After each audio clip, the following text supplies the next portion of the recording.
আজকে তার দিন বলি কি করে, যাকে ছাড়া আমার প্রতিটি দিনের প্রত্যেক মুহূর্ত অচল, যার কাছে আমাদের জন্য 24 ঘন্টা সময় থাকে, তাকে শুধুমাত্র একটা দিন স্পেশাল ফিল করিয়ে কি মন ভরে? মায়ের জন্য নির্দিষ্ট কোনো দিনক্ষণ মাস বছর হয় নাকি? কারণ তারা দিনক্ষণ না দেখেই ভালোবাসে, যত্ন করে। দিন মাস বছরের হিসেব না করে সে আমাদের সহ্য করে আসছে। প্রথমে সন্তান ধারণের কষ্ট সহ্য করেছে, পৃথিবীর আলো দেখানোর যন্ত্রণা সহ্য করেছে। ব্যথায় নীল হয়ে যায়, তবু সন্তানের মুখ দেখে মায়ের মুখে কি স্বর্গীয় সৌন্দর্য ফুটে ওঠে, তাই না? সহ্য করেছে রাতের পর রাত জেগে জোর করে দু চোখের পাতা খুলে রাখার কষ্ট, সহ্য করেছে আমার অবুঝ সব বায়নাগুলো।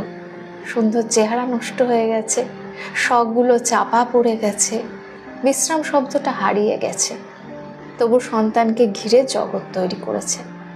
হাত ধরে হাঁটতে শিখিয়েছে, মাথা ঠান্ডা রেখে বর্ণ অক্ষর অ্যালফাবেট চিনিয়েছে, পেন্সিল ধরতে শিখিয়েছে। আমার প্রত্যেক পদে পদে নেওয়া ভুল সিদ্ধান্তের ফলাফলকে ঠিক করেছে ধৈর্য ধরে। ভুল বুঝে আমার বলা যত খারাপ কথা, খারাপ ব্যবহার ক্ষমা করে দিয়েছে সেই স্পেশাল হাসিটা দিয়ে। মা ব্যাকডেটেড, মা খিটখিটে, মা কনজারভেটিভ, মা একটু ছাড় দেয় না। আসলে মা সন্তানের চিন্তার মতো চিন্তা আর কারোর জন্য করে না। ভাবতাম মা কিচ্ছু বোঝে না, অথচ পরে দেখলাম আমাকে বোঝে সবচেয়ে বেশি। খিদে, তেষ্টা, রাগ, অভিমান, কান্না, হাসি, আনন্দ, যন্ত্রণায় পরিষেবা দেয় একমাত্র মা।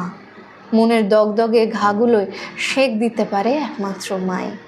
যত কাছের বন্ধুই থাক, মায়ের মতো এমন ভরসাযোগ্য, নিঃস্বার্থ, বিপত্তারিণী বন্ধু আর কোথায় পাবো? সারা জীবন মায়ের দেওয়া অপরিসীম ভালোবাসা, মায়া, যত্ন, সময়, ক্ষমা, শিক্ষার কথা আর কত বলবো। তার ত্যাগের পরিমাণ কোন দাঁড়িপাল্লায় ওজন করব? আজীবন শুধু নিয়েই গেলাম, দিতে পারলাম কোথায়? মা এমন এক মহাজন, যার খাতায় ঋণের অঙ্ক শুধু বাড়তেই থাকে। মা আসলে মাই হয়, বাকিরা মায়ের মতো। কলমে পার্বতী মোদক, কণ্ঠে পারমিতা।